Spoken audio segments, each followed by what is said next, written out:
Hello বন্ধুরা, আসসালামু আলাইকুম। পাপড়ি মাশরুম অ্যান্ড অ্যাগ্রো ফার্মের পক্ষ থেকে সবাইকে শুভেচ্ছা। আশা করি সবাই ভালো আছেন। আমরা যারা রেডি স্পুন থেকে চাষ করি অথবা ঘরে খাবারের জন্য যে স্পুন থেকে আমরা মাশরুম চাষ করে থাকি, যেটাকে রেডি স্পুন বলা হয়, যে সরাসরি রেডি স্পুন থেকে মাশরুম চাষ করার পদ্ধতি। অনেকেই আমরা সঠিকভাবে মাশরুম চাষ করতে পারি না, শুধুমাত্র সঠিকভাবে না কাটার কারণে। আমরা আজকে জেনে নেব কিভাবে রেডি স্পুন কেটে মাশরুম চাষ করব। এই জন্য আমাদের লাগবে উপকরণ: একটা দেশলাই, একটা ব্লেড, একটা মোমবাতি, আর আমরা যেই স্পুনটা কাটবো সেই স্পুনটা দরকার হবে। এখন আমরা দেখব কিভাবে আমরা স্পুন কাটার আগে আমাদের কি নিয়ম কানুন মেনে নিতে হবে, সেই অনুযায়ী আমরা স্পুনটা কাটবো।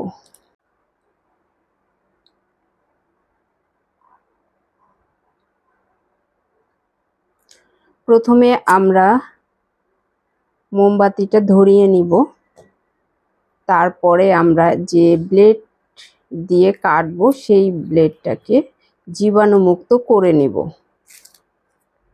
এভাবে আমরা ব্লেডকে দুপাশ আগুনের তাপ দিয়ে নেব, এতে করে আমাদের এই ব্লেডটা জীবাণুমুক্ত হলো। সবার আগে তো আমরা হাত ভালোভাবে পরিষ্কার করেই নিব, সেটা তো আসলে ক্যামেরায় দেখানোর কিছু নাই, কিন্তু যে ব্লেডটা দিয়ে আমরা কাটবো সেই ব্লেডটা অবশ্যই জীবাণুমুক্ত করে নিতে হবে। এভাবে আগুনের তাপ দিয়ে একবার দিলেই হয়ে যাবে। এরপরে আমরা যে স্পুনটা কাটবো সেই স্পুনটা নর্মালি খোলা থাকে, কারণ আমরা দূরে কোথাও দিয়ে থাকি নর্মালি খোলা, কারণ এতে অক্সিজেন নিতে সুবিধা হয়।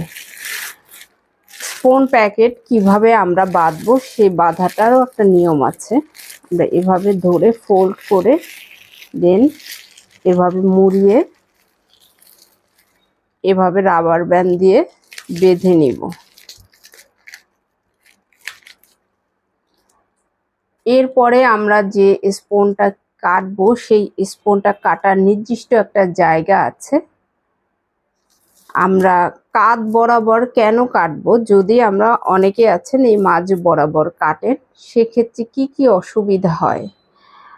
স্পুনের বডির জায়গাটা খুব ছোট, যদি মাঝে কাটা হয় সেক্ষেত্রে পাতাটা বের হবে এই দিকে, জায়গা লাগবে বেশি এবং এর ধারণ ক্ষমতাটা কমে যাবে। এ কারণে, কারণ যতবারই হারভেস্ট করবেন ততবারই প্যাকেটটা লুজ হয়ে যাবে। প্রথমবার ভালো ফলন আসলেও দ্বিতীয়বার বা তৃতীয়বার আকারে ছোট হবে এবং তার ধরে রাখার ক্ষমতাটা কমে যাবে। এমনকি কাটার সাইজ যদি আপনি বড় করে কাটেন, সেক্ষেত্রে সে অক্সিজেন ধরে রাখতে পারবে না। মাঝখানে কাটলে আরও অসুবিধা হয়েছে, যখন পানি স্প্রে করবেন পানিটা সরাসরি প্যাকেটের ভিতরে চলে যাবে। সেক্ষেত্রে আমাদের কখনোই এই মাঝ বরাবর কাটা উচিত না, অথবা এই নিচেও কাটা উচিত না। আমাদের কাটতে হবে এই কাঁধ বরাবর, যাতে ফলনটা এভাবে আসে এবং ধারণ ক্ষমতা সঠিকভাবে থাকে।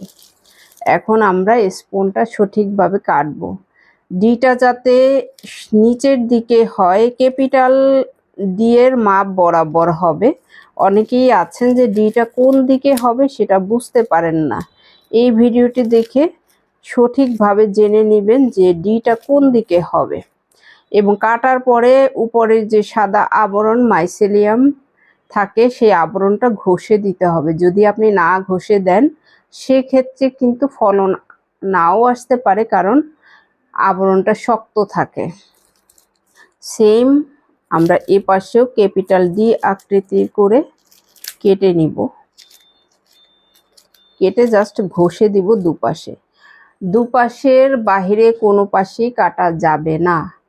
নির্দিষ্ট জায়গা করে দেয়া হয়েছে ক্যাপিটাল ডি আকৃতির।